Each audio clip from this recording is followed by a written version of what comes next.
Hey guys, welcome back. Just thought I'd throw a little video up before I hit my pillow. Just want to show a couple series I completed. One fairly recent, one I completed a while back, and I'm not sure if I've shown them or not. But if I have, it's been so long that maybe some of you guys haven't seen them. So it's hard to keep track unless I go back and go through all 600, whatever, however many videos there are.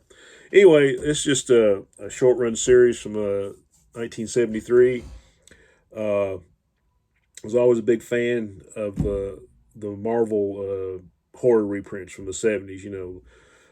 And there were just so many great ones. I mean, had Where Creatures Roam, Where Monsters Dwell, Tomb of Darkness, Vault of Evil, Chamber of Chills, Chamber of Darkness. Just goes on and on and on. Just a bunch of great stuff, and most of it was reprints like from the 50s and early 60s. But I always enjoyed them, and I'm trying to complete several of those. And this one I completed a while back. And a fellow that used to be on YouTube, and I don't think he's on YouTube much anymore. The guy's name was Chris, and his channel was Speed Demon Model Shop. Built a lot of models. Big horror fan. Big fan of the black and white horror magazines, the Warren stuff. He built a lot of like the horror models, and he was big into the same kind of books. And he cut me a good price on some of them and helped me complete this set. So this is Beware, only 8 issues. I think it's like all reprints, but a bunch of great stuff in here. Here's number 1.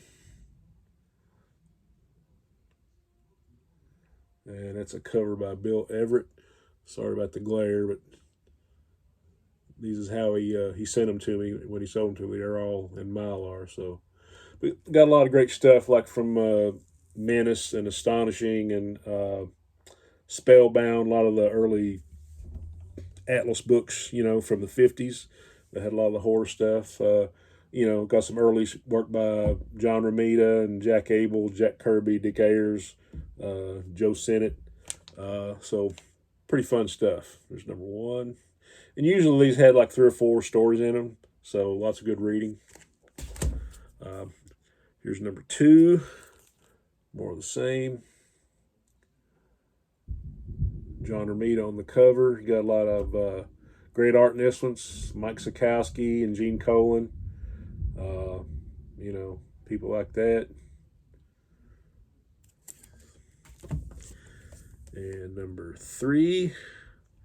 This is a cover by Rich Buckler and Joe Sennett. More reprints from Mystery Tales, Adventures into Terror, all that good Atlas horror from the 50s. I think George Tuscan, I think Joe Maneely's got some art in this one. So pretty cool. Number 4, I think this, let me see.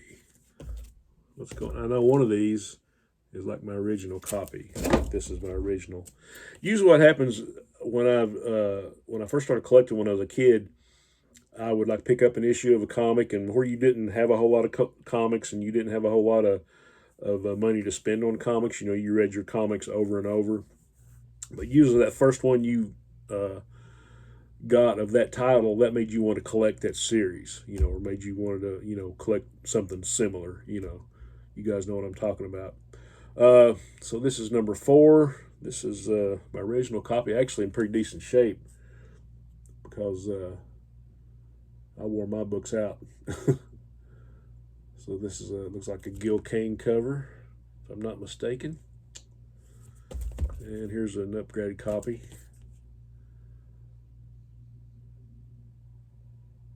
And I think J. Scott Pike and Carmine Infantino actually did some work in this. And here's number 5. I wonder who did the cover on this one. Not sure. Like I say, a lot of fun stories. Here's another number 5. It might be Ron Wilson on that cover. Ron Wilson did a whole lot of stuff for Marvel. especially did lots of great stuff on Marvel 2-in-1. That's what I call my thing artist. Here's number 6. I think it's another Ron Wilson cover. Got some George Tesca art in it. Dick Ayers. You know, these are all like early to mid 50s reprints.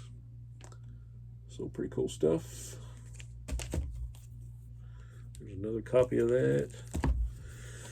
And here's number 7, getting close to the end of the run here. Stormwalker. I think it's Bill Everett and Marie Severin on the cover.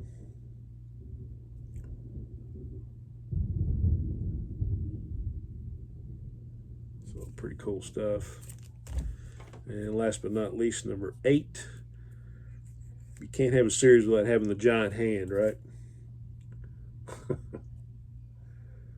More great stuff.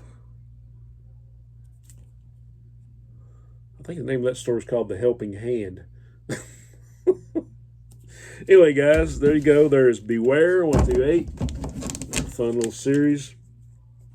I don't know why, but a lot of those old monster reprints are kind of getting hard to find out in the wild or anywhere for that matter. I guess a lot of people are wanting to complete their runs. This next series I want to show is one I was really happy to complete, Astonishing Tales. And, you know, it's just one of those things like where I think one of the first issues that I had as a kid was a coverless copy of one of the Deathlock issues. And so, I really liked that Deathlock character, so I, you know, tried to collect all I could. And it was, okay, well, look what you had before. You had all the Kazar and Dr. Doom stuff. And so lots of good stuff, so I decided to go ahead and try to collect them all. Here's issue number 1. It's pretty good shape here. Dr. Zoom and Kazar, a lot of Jack Kirby and Wally Wood goodness going on inside of there. Number 2, more of the same, looks like a John Buscema cover.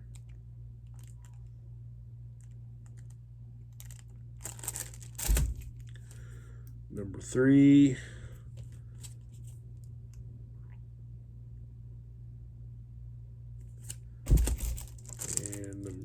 that's another number 3. It's a better copy, I guess.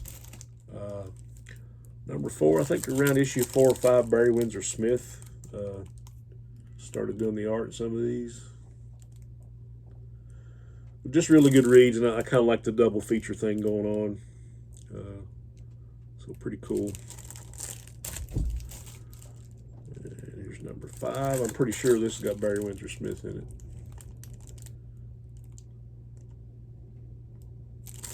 Just love that cover with the red background. It sounds like we're whipping up a storm outside. Here's another copy of that one. And here's number 6. And this is actually kind of a key because this is like the first appearance of Bobby Morse, aka later to be known as Mockingbird. So this one will cost a few bucks. Or a few bucks more than these anyway. And here's number 7. Kazar and Dr. Doom. Got the Black Panther. I love the Bronze Age, but you know, really the 15 and 20 cent era was like my favorite. Here's number 8. Here's square bound giant size. This is the year that, or I guess the month in 1971 where Marvel went to a bigger format. And everybody knows that story that reads books from this time. You know, Marvel did it for 1 month and DC did it for a year, and they kind of lost a little bit of change. It's great for us, but bad for them. Here's another copy of number 8. Some square bound goodness. Lots of great story and art. And now we're getting into the 20 centers. I love the picture frame covers, and I've got a list over here on my shelf. I'm probably about 75-80% complete on my picture frame covers. But there's a great Gil Kane cover. I think Kazar kind of takes the book over. And here's another number 9. Usually if I've got duplicates, it means I had one of those issues originally that I bought off the rack or that I ordered from a mail order when I was young. Living in kind of a rural area, there wasn't a whole lot of back issue outlets, so you kind of had to make do with catalogs and a lot of mail order. Issue number 10, issue number 11, more Gil Kane, more Kazar, and issue number 12, another great cover.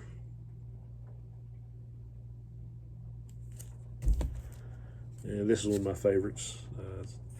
Big Man Thing fan, so this is a good one. Kazar and Man Thing.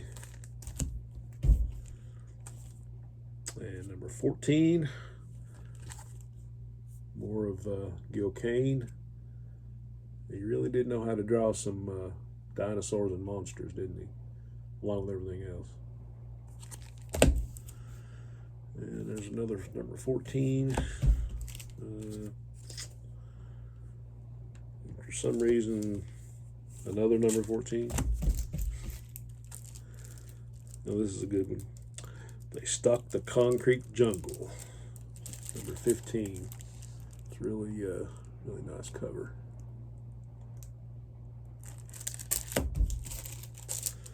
And another number 15.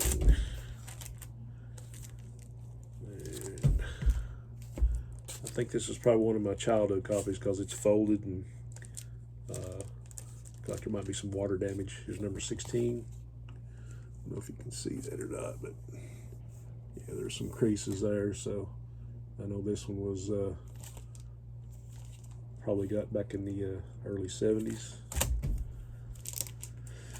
And there's another better copy. Here's Kazar fighting Gemini, number 17.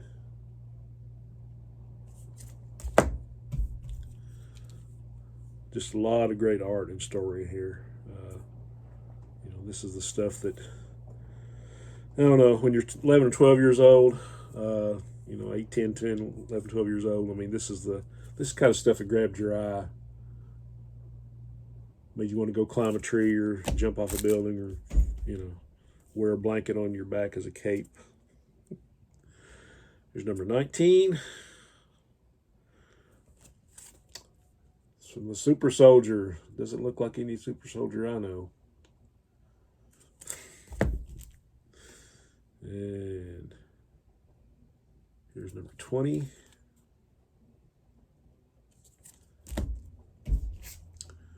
And now we're getting into what's probably my favorite issues of the run.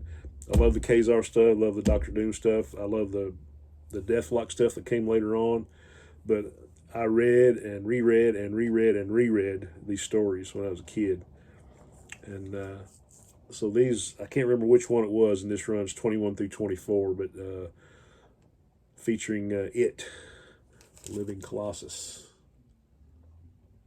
I'm sure a lot of you know what this story is, you know. But it was just really entertaining to me. There's 22. Living Colossus fighting Granitor. I mean, look at that cover. That masthead. That just screams, buy me, buy me. Another copy of 22. I think I got doubles on all of them except 21. There's another copy of 22. I don't know. Number 23. This is probably my favorite cover of that particular run. It's a big stone head, and he doesn't like the police or any other group from the 80s. And there's another copy of that one. Ooh, am I going to lose electric here? Doesn't matter, I'm recording on my phone, so. Getting to the conclusion of it. I think a lot of the art in this was by Dick Ayers. It was some of his best stuff, I think. Number 24, that's the end of that run. There's another copy. So, now we get to the last little subsection of this run. Number 25, first appearance of Deathlock. I always love this character. Of course, I'm a sucker for anything kind of futuristic, cyborg, robot, whatever, you know. That's kind of right up my alley. So I didn't get this one till later. I had a few issues of the Deathlock run, but this was probably one of the last ones I got. So really happy to have that. Here's another great cover, number 26. In my opinion, Rich Buckler's right up there with his best work. Number 27. Poor old Luther Manning. Him and Pewter are having a tough time. Number 28. I don't know, to me, Rich Buckler's one of those guys that just did not get enough credit. And I could name off dozens of those guys where I have that opinion, but you hear a lot of, well, not a lot, but like, some of the same names floating around, and they deserve all accolades they get. But some of these guys are really overlooked. So if you want to see some of Buckler's best work, that's it. And also in Jungle Tales. Here we have Astonishing Tales featuring the Guardians. Kind of took a break from Deathlock. It's number 29. This is reprints of first appearance, I do believe. And now we're back to more Deathlock. I don't know, I need to rebag these because I still got like the original price that the guy was selling for, but I think a lot of these, with these prices, they sold in a lot, so this isn't what I paid for it. Paid a lot less, actually. So here's number 30.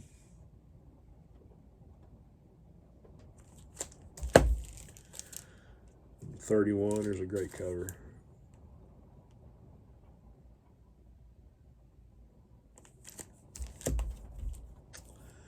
And 32.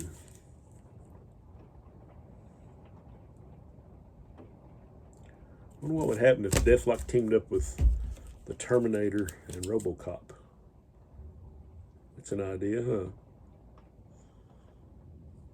Okay, number 33. And let's see. 30. Where is this? Okay. 34. It's a really good storyline. And here's the first time I ever read of Deathlock.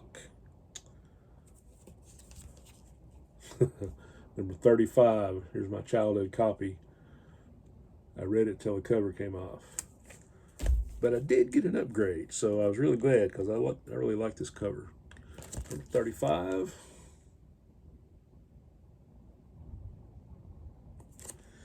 And last issue, number 36. A new beginning in the last issue.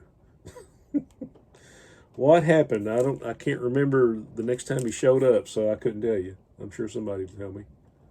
Anyway, that's my run of Astonishing Tales. Happy to complete that one, and happy to complete the Beware.